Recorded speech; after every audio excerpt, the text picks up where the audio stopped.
Interrogations like these are rare, where the suspect manages to outwit the detectives. Sometimes, individuals facing legal trouble employ cunning strategies to evade the law temporarily, delaying their sentences for a while. Here are a few cases of people who have ingeniously managed to outsmart law enforcement. In this video, we are going to take a few cases in which they outsmarted the cops with their presence of mind. With no further delay, let's jump into our first case. 1. Foolio. In April 2022, the rap world was set abuzz when Jacksonville rapper Foolio found himself in a viral spotlight, but not for his music. He was apprehended for alleged excessive window tint and felony fleeing in a routine traffic stop. Turn around! Turn around! Bring him back, bring him back, bring him back. Foolio has been a key figure in a bloody rivalry between two Jacksonville gangs, the other gang publicly represented by another rapper, Young and Ace. Foolio was arrested and charged in April for suspected tint violation and felony fleeing. His attorney says the video shows he wasn't fleeing. What followed was an interrogation that would become legendary, as Foolio outsmarted homicide detectives who were keen to question him about the murder of his friend, Mitch, which had occurred in January 2022. As the interrogation began, something about Foolio stood out immediately. He remained remarkably calm throughout the entire process, never overreacting to the detectives' probing questions. His responses were characteristically succinct, revealing only minimal details. He staunchly defended himself, claiming that he was out of town when the murder took place.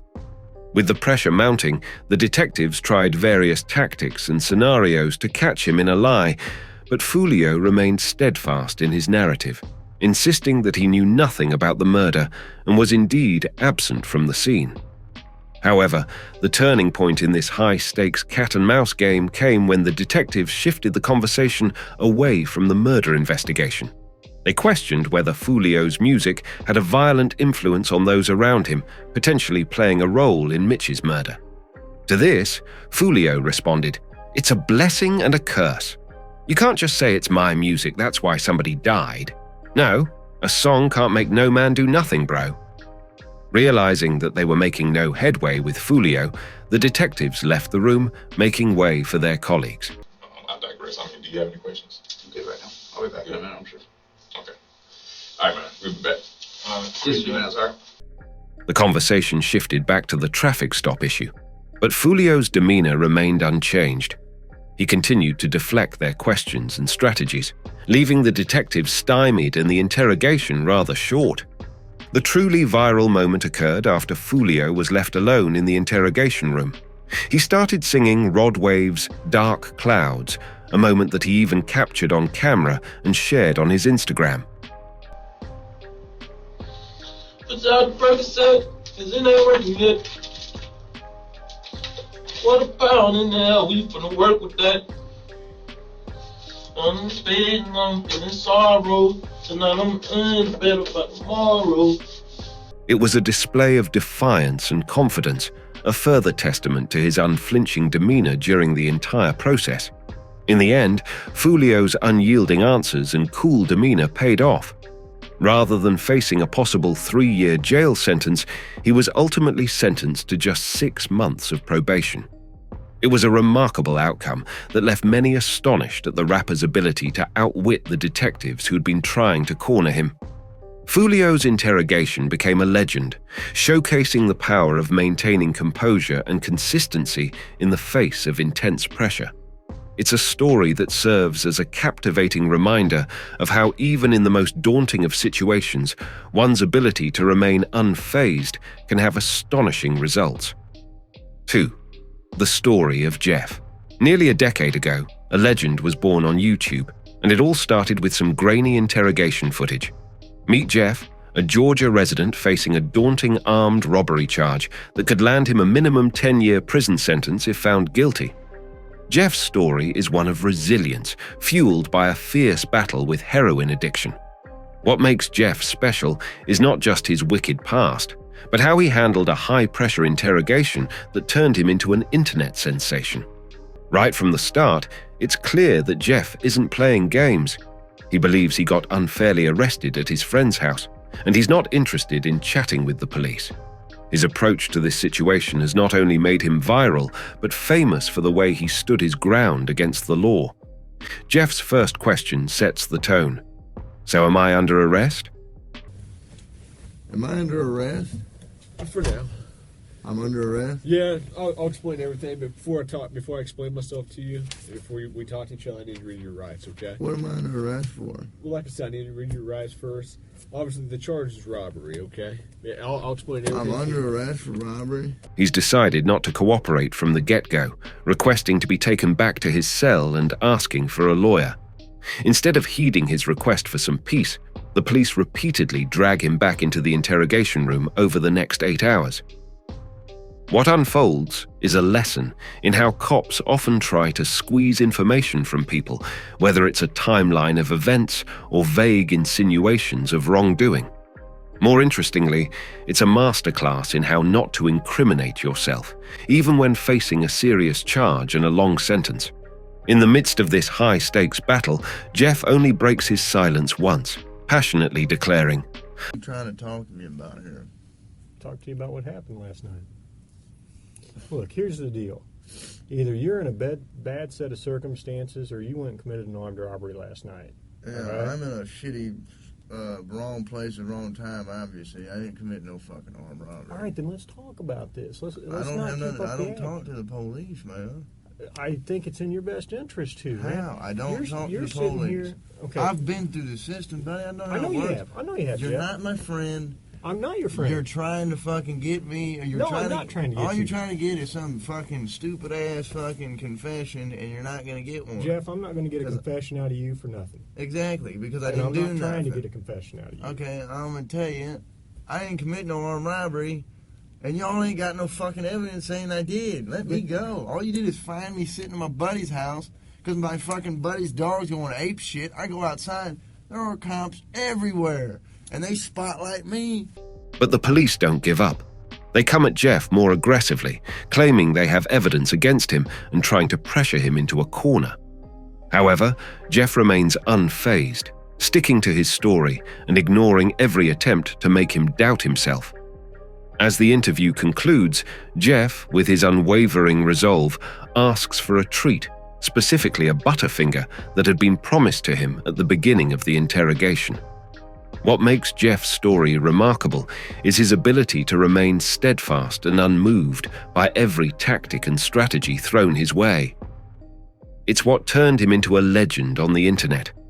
As for what happened to Jeff after his release, that remains a mystery. But his legendary encounter with the police serves as a testament to the power of silence and resilience when facing tough situations, even when the odds seem stacked against you. 3. Paul Flores. On May 25, 1996, a college student named Kristin Smart attended a party near Cal Poly University. In the early hours, she was found passed out on a neighbor's lawn, and fellow students stepped in to help her get back to her dorm. This is where the story takes a dark turn. A student named Paul Flores offered to assist Kristin in getting safely home, given the proximity of his dorm to hers. But after that night, Kristin was never seen again, and numerous searches conducted over the years produced no clues about her whereabouts. It took a staggering 27 years for Paul Flores to face justice for Kristin's disappearance. On April 13, 2021, both Paul and his father, Ruben Flores, were arrested on suspicion of their involvement in Kristin's vanishing. Investigators searched their homes, discovering several items of interest in Paul's residence. The trial began in July 2022, bringing a glimmer of hope to a case that had remained unsolved for nearly 3 decades. On October 18, 2022, a significant breakthrough occurred when Paul Flores was found guilty of Kristin Smart's murder. However, his father, Ruben Flores, was acquitted of the charge of accessory after the fact. The verdict marked a turning point in the search for justice for Kristin. On March 10, 2023, Paul Flores received his sentence, a term of 25 years to life in prison. The trial was held in Monterey County Superior Court in Salinas, California, and it marked the end of a long and painful journey to secure justice for Kristen Smart. In the early stages of the investigation, just a month after Kristen's disappearance, Paul Flores was subjected to an interrogation. What stands out in this video is his unwavering composure. He repeatedly claimed not to know anything about what happened to Kristen or her whereabouts. Saw you with Roxy at a location other than where you said you were at. In other words, you told us you last saw Roxy going up her walkway and you were coming this way. What if somebody saw the two of you together somewhere other than right there? Well, they probably saw us before. No, they didn't. They weren't at the party. They just saw you, and we can't give you all the information that we have because it's kind of confidential, but they saw you at a location other than what you told us about. Now, is there something you haven't told us, something you left out? Nuh-uh. Why would they say they saw you someplace other than right there? I have no idea. Maintaining a distance from any involvement. Detectives tried a variety of tactics, including asking what might have happened to Kristen if she wasn't alive. Yet, Paul remained as cool as ice, never losing his composure and avoiding self-incrimination. The interrogation proved to be a frustrating endeavor for the detectives. They struggled to extract a single confession or incriminating statement from Paul Flores. This formidable resolve to remain silent only added to the mystery surrounding Kristen's disappearance. Between 1996 and 2007, extensive searches were conducted for Kristen's remains and evidence related to her case, including investigations of properties owned by the Flores family. Despite all these efforts, no substantial leads were found for almost 2 decades. It wasn't until April 20th, 2021, that a significant development emerged. Prosecutors announced that ground-penetrating radar and cadaver dogs had detected biological evidence, suggesting that Kristen's body had been buried beneath the deck of Ruben Flores's home. 4. Robert Durst. In the realm of true crime, few stories rival the enigmatic life of real estate heir Robert Durst. His journey through the labyrinth of legal battles is a story marked by suspicion, intrigue, and a series of murder charges that seem to elude the clutches of justice. It wasn't until 2021 that a conviction finally put an end to the long-running mystery, tying him to the murder of his close friend, Susan Berman. Robert Durst hailed from a wealthy New York real estate dynasty, a man of privilege and means. However, his life was shadowed by a series of unsettling events. His first wife, Kathleen Durst, disappeared in 1982 under mysterious circumstances. Although her body was never found, Durst was the prime suspect, yet he managed to escape prosecution. Despite being linked to multiple suspicious deaths, including that of Morris Black in Texas in 2001, Durst managed to evade the clutches of justice for years. His uncanny ability to avoid convictions, even when evidence seemed stacked against him, baffled investigators and the public alike.